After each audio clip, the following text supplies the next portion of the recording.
welcome to Celine Plays Angel in the Dark. This is a visual novel, and I believe we just have to imagine everything about what's going on, because according to the screenshots, it's all like text. Anyway, let's start. Chapter 1.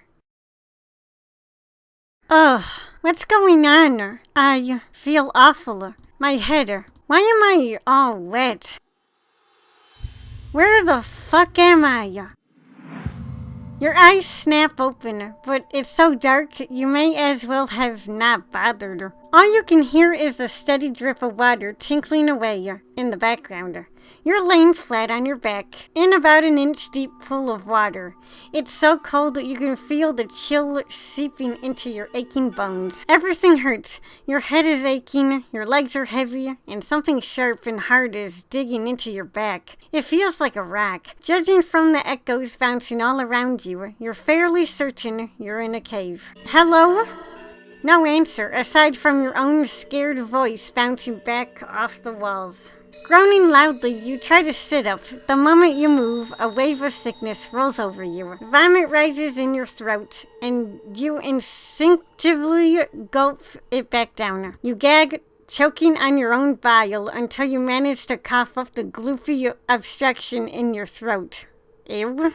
For a moment, all you can do is sit in the freezing water and cough. There's a stinging pain in the side of your head. You lift a shaking hand and gently inspect the area. A sharp pain flares the moment your finger meets the nasty lump on the side of your head. Your finger is wet as you pull it away from the injury. You're not sure whether it's from the water on the ground or if you're bleeding. You wish you had some aspirin or paracetamol. Your head is pounding. It's worse than any hangover you've ever had. It's like every Christmas, birthday, and New Year's party you've ever been to has combined into one giant clusterfuck inside your head. You look around, hoping to see some clue that will tell you where you are. It's strange, but you don't remember anything at all. You're fairly certain you fell asleep in your own bed the night before. Nothing untoward happened either. It was just a quiet night in. You had dinner, watched a little TV, and curled up in bed at about midnight. The last thing you remember is getting up to get a glass of water in the middle of the night, and you're almost certain you went straight back to bed afterwards. You try calling out once more, but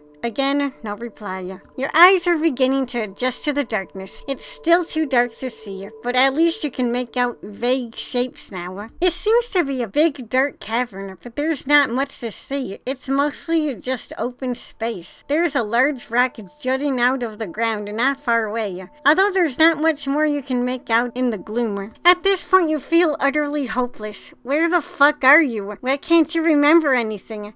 This whole situation is so weird. You feel something wet rolling down your cheek.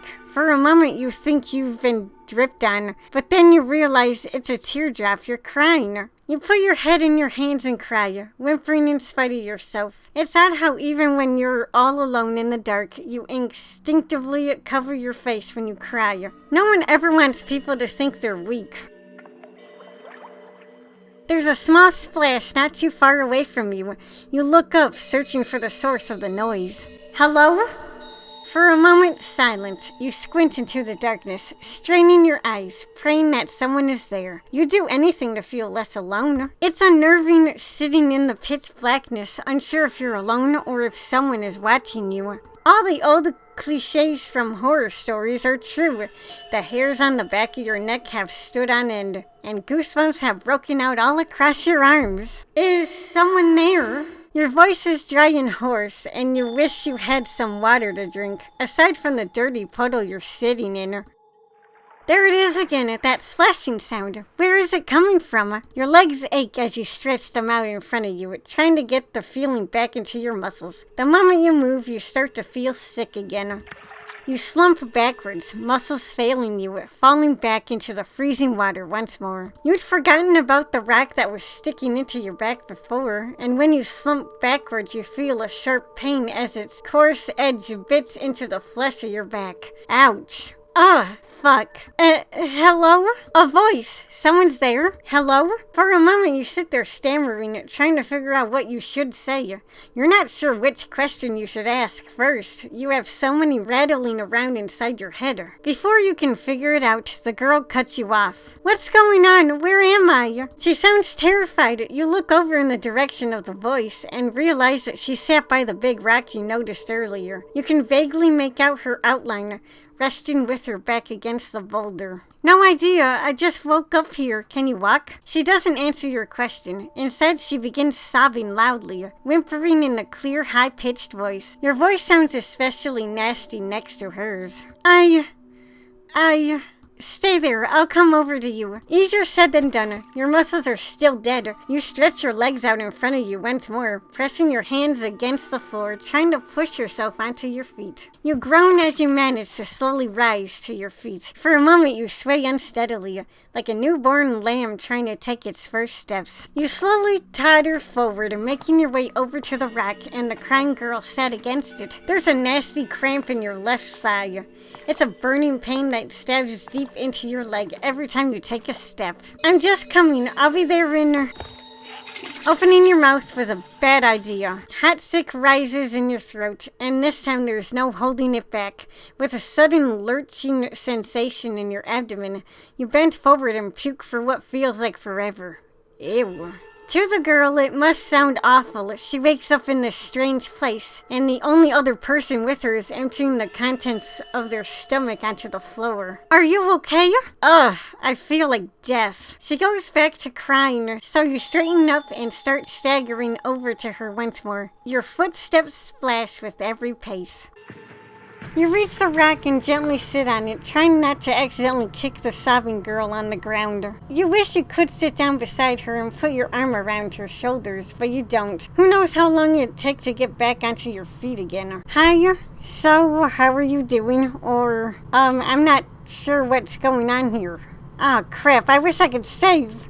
But anyway, I guess I'll say, how are you doing? Dumb question, but you can't think of a better one. I've been better. Do you know where we are? No idea, I'm afraid. No, this is ridiculous. This is a dream. I'm going to wake up in a minute. You reach down and try to place a hand on her shoulder. Your hand gently collides with the side of her head and she pulls away sharply. Hey, I'm sorry, I can't see where you are in the dark. Well, you scared me. Don't touch my head. It's an oddly specific complaint, but you've given the circumstances, you suppose she has a right to be a little irrational. You reach down once more and this time place your hand on her shoulder. You feel her cheek against your hand as she inclines her head against you affectionately. What's your name? I'm Celine. She repeats it slowly. That's a nice name. Thanks. What's yours? Lucia. Lucia? That's an unusual name. I actually went to school with a girl named Lucia. She hated me. Why? No idea. She was bad shit insane. What if this is the Lucia that my character went to school with? That would be so bad. It's an odd story to have chosen to tell her, but it's all you can think of to say. You just don't want her to cry anymore. You hear the sound of Lucia wiping her nose and sniffing deeply. Why does my head feel so fuzzy? I don't know. Let's talk about it once we get out of this water. You'll freeze to death if you sit here for too long. You hear a sniffing sound again. Okay. Can you stand? You feel her nod gently. I think so. She rises to her feet surprisingly quickly. Apparently she's not quite as tired and achy as you are. She runs her hand across your shoulder, down your arm, and takes your hand in the darkness. Come on, let's go. You push yourself back up to your feet, letting Lucia lead the way. She gently squeezes your hand as she does so.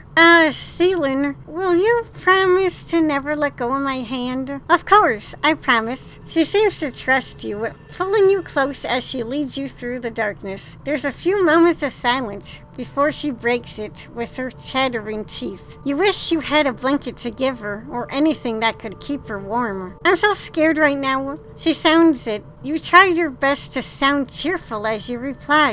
You and me both. You almost manage it. Chapter 2, already then. Well, anyways, guys, since this is broken up into chapters, I might as well just end this part here. But yeah, interesting story so far. I just wish it was an actual like game, not like just text and a black screen. But I get it, we're in a dark cave, we can't see shit. So I guess that makes up for it and fits in with the story. But yeah, anyways guys, thank you all so much for watching. And I guess I will see you all next time in another Angel in the Dark video. Or whatever I make next. Goodbye for now.